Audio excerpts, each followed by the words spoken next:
Baik, bismillahirrahmanirrahim. Assalamualaikum warahmatullahi wabarakatuh. Selamat pagi kepada teman-teman. Apa kabarnya? Semoga kita selalu sehat dan selalu dalam lindungan Allah Subhanahu wa taala. Baik, sebelum kita mengawali kegiatan pembelajaran pada hari ini, alangkah baiknya kita berdoa dulu agar kegiatan pembelajaran hari ini kita dapat dilancarkan, dimudahkan oleh Allah Subhanahu wa taala. Berdoa menurut kepercayaan dan agamanya masing-masing. Berdoa dipersilahkan.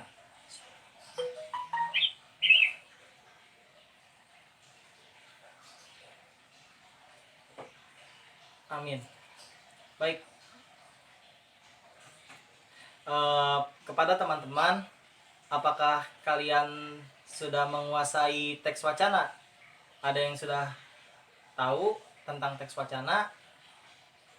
Kalau jika ada yang belum paham, di sini adalah teks wacana merupakan sebuah teks yang berisi tentang kalimat yang berkaitan dengan satu dengan lainnya. Teks wacana memiliki makna yang utuh dan satuan bahasa yang terlengkap karena di dalamnya tersusun secara terpadu. Dan di sini saya akan memberikan sebuah teks wacana yang berjudul Batik Asli Indonesia kepada seluruh siswa. Saya minta untuk membacanya terlebih dahulu untuk memahami dari isi teks wacana ini. Saya berikan waktu selama kurang lebih 5 menit.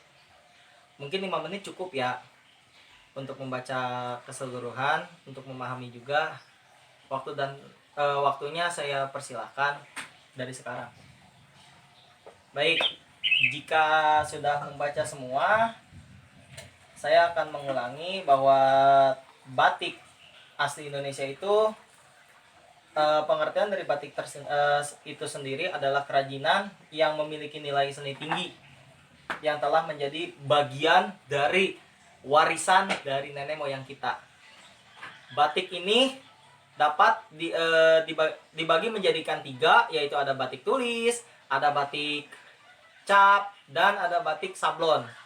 Nah, pada batik tulis ini merupakan batik yang diukir menggunakan canting dan malam pada sebuah kain putih yang besar, dan proses pembuatan batik tulis ini memakan waktu bisa hingga 2-3 bulan, dan itu baru siap pakai. Di sisi lain ada batik cap. Batik cap adalah batik yang sudah modern, yang menggunakan cap batik, dan pengerjaannya pun cukup simple, cukup mudah, karena pengerjaannya ini sudah menggunakan teknik modern. Dan yang terakhir di sini tuh ada batik sablon. Batik sablon itu batik yang pengerjaannya menggunakan sebuah alat sablonan seperti menyablon baju. Namun pengerjaannya ini cukup singkat, hanya memakan waktu beberapa jam saja untuk siap pakai, dan sebelum dipakai dijemur dulu hingga kering, lalu batik bisa dikemas dan dipakai. Batik dalam perkembangan seni batik ini, dulunya tidak semua orang yang memakai baju batik, hanya memakai pada kalangan tertentu seperti kerajaan keraton, orang-orang Solo, dan orang-orang tinggi yang berada di Jawa.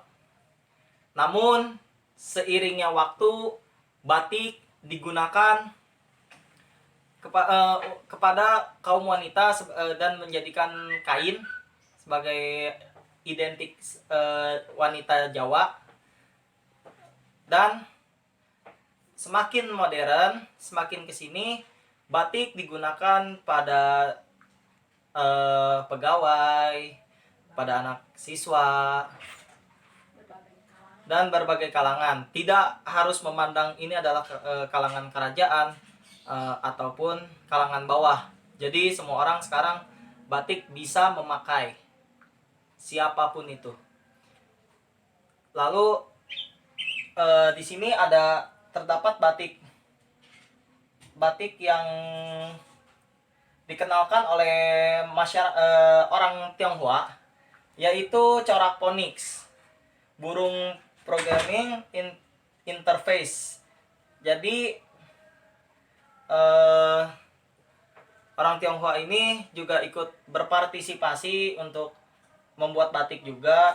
Lalu di sini ada bangsa penjajah Eropa yang berminat pada batik, dan hasilnya yang bercorak berbungaan yang bisa kita kenal batik-batik seperti gambar bunga tulip gitu.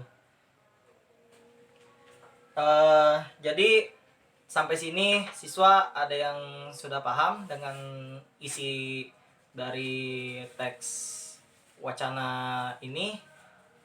Saya minta kepada siswa untuk membacakan kembali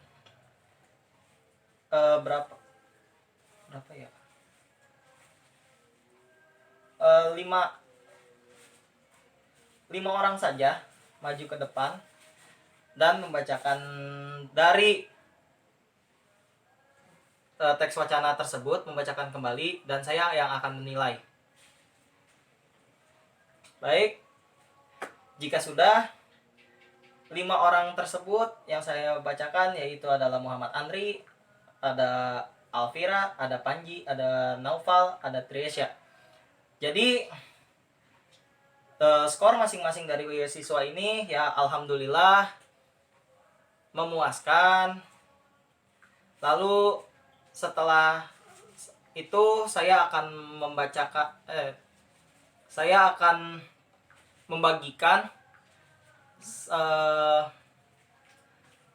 sebuah pernyataan yang akan kalian isi. Ini ada 10 soal, kalian hanya cukup memberikan tanda checklist bila jawabannya benar, dan jika salah silakan checklist di bagian yang salah. Jika sudah, baik, anak-anak bisa dikumpulkan kepada saya. Saya akan memeriksa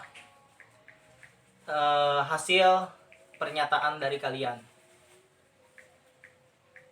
Ya, sejauh ini yang sudah saya pahami sudah saya cek hasil pernyataan dari kalian alhamdulillah sudah memahami kegiatan dari teks wacana ini. Namun ada beberapa siswa yang masih kurang paham dengan materi teks wacana ini, jadi bisa saya maklumi.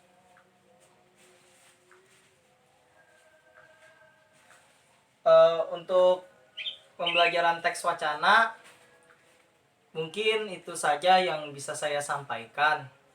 Kurang lebihnya mohon maaf jika saya ada salah kata maupun perbuatan sama mengajar. Wa taufiq wal hidayah. Wassalamualaikum warahmatullahi wabarakatuh.